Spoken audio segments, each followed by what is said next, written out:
Welcome to the Tech Egg. Don't get scrambled. Enjoy the video. In this video, I will explain how to get ugly Christmas sweaters on Roblox. The only way to acquire these festive items is by purchasing them directly from the official Roblox avatar shop. You'll want to navigate there first, then use the search function. This ensures you're getting legitimate items that will appear on your avatar. It's a straightforward process, and you'll find hundreds of options available to browse, ensuring you find the perfect festive attire.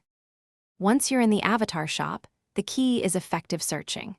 Type in terms like ugly sweater or holiday knit to begin your quest. Remember to use the filters on the left side of the screen. Selecting clothing and then sweaters will significantly reduce irrelevant results.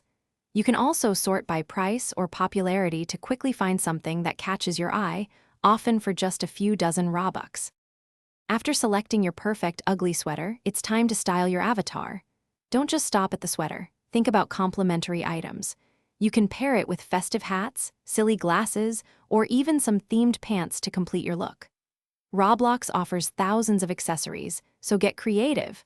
Layering your sweater over a simple t-shirt can also add a nice touch, making your avatar truly stand out during holiday events. Before making your final purchase, here are a few key tips. Always read the item description carefully to ensure it's exactly what you want and compatible with your avatar. Some of the most unique ugly sweaters might be limited-time offerings, so grab them quickly if you see something you love. Prices typically range from 75 to 200 Robux, so make sure your account has enough before you click that buy button. Happy holidays! Thanks for watching. Consider subscribing if I helped unscramble your problems.